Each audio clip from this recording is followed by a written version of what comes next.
This is the Whole Care Network.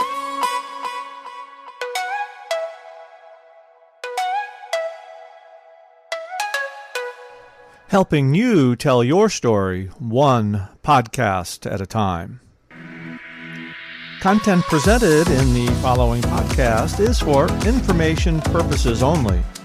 Views and opinions expressed in this podcast are solely those of the host and guest and may not represent the views and opinions of the Whole Care Network. Always consult with your physician for any medical advice, and always consult with your attorney for any legal advice. And thank you for listening to the Whole Care Network.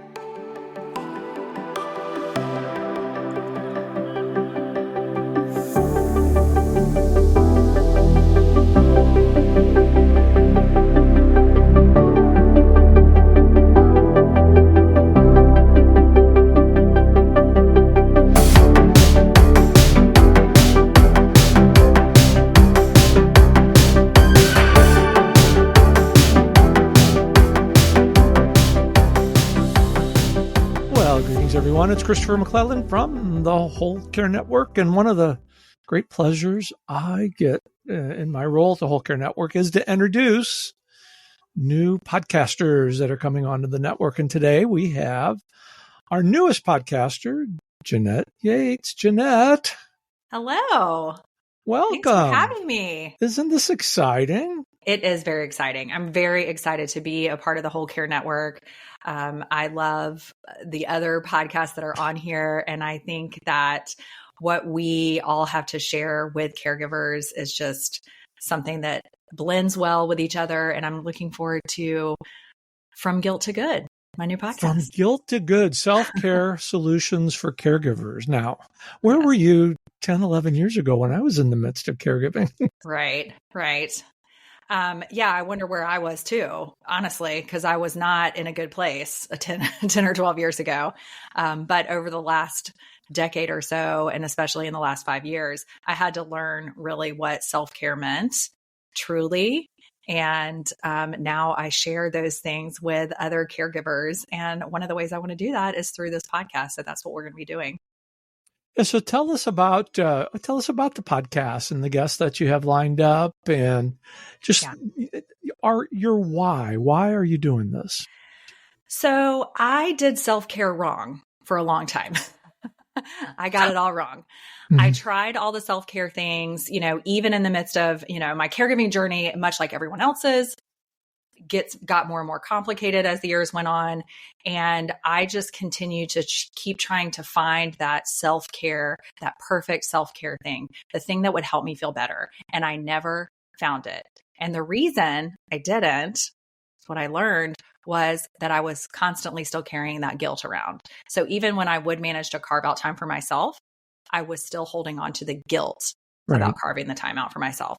So one of the things I had to learn to do is to let go of that guilt. And so that's what the podcast is really all about. So yes, we are going to be I'm bringing on a lot of people I've met over the years, a lot of experts on self-care, including therapists, pastors, yoga instructors, physical fitness people.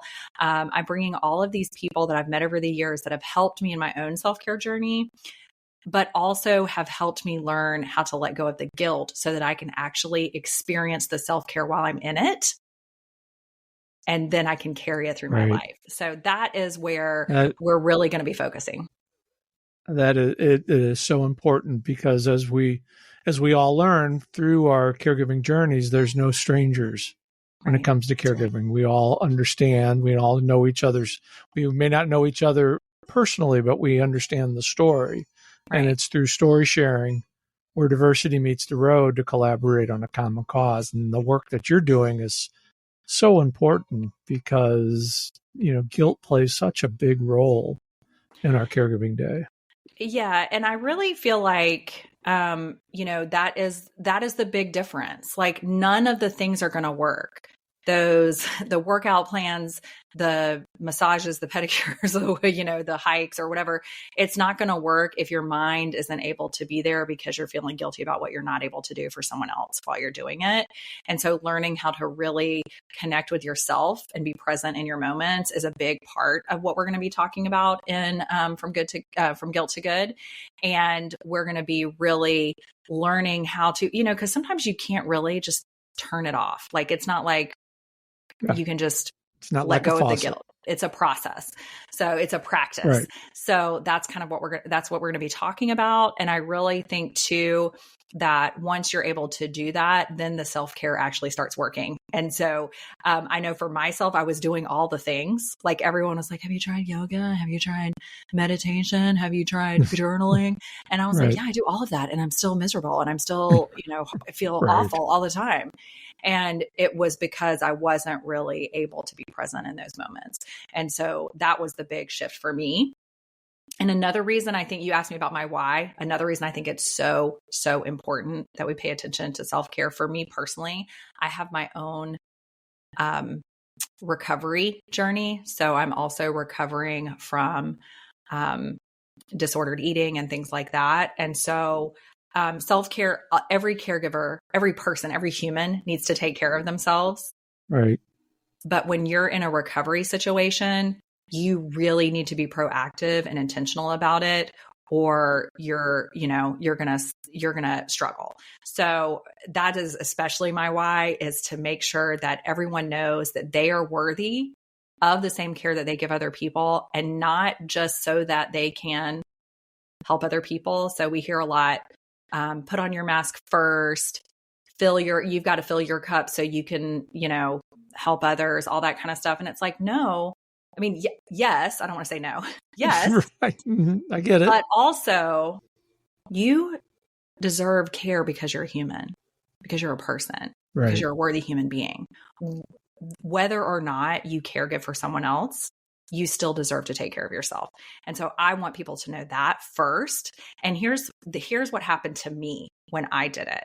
When I started doing this and really being intentional about my self-care, because I was important and I deserved to be cared for and loved by myself, what I learned in all of those practices of self-care is I am a better caregiver.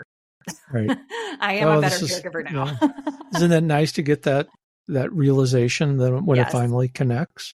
Yes. And just think of all the people you're going to help throughout your podcast. And well, I'm really excited. Yeah, I'm really excited about sharing we're going to talk practical, like try this, do that. We're going to do all of that kind of stuff, but we're also going to come alongside people and really, talk a little bit about why we have the guilt. What are some strategies? What are some mindset shifts that we need to make so that we can actually be present in our lives? And then, ultimately, you can't take care of yourself if you don't know what you need.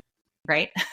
And you don't know what you need if you can't be present. So that's kind of where we want all of our listeners to subscribe right now, wherever you listen to your favorite podcast.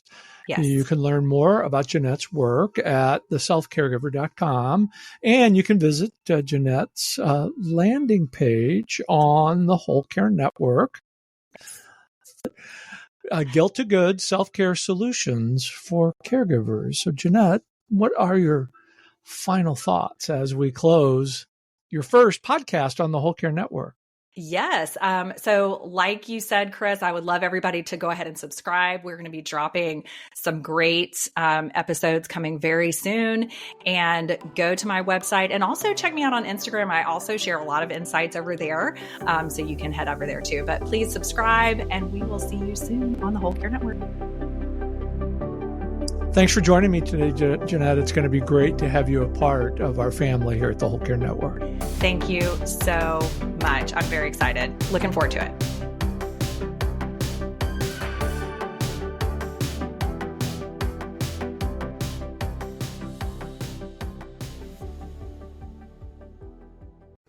This is the Whole Care Network.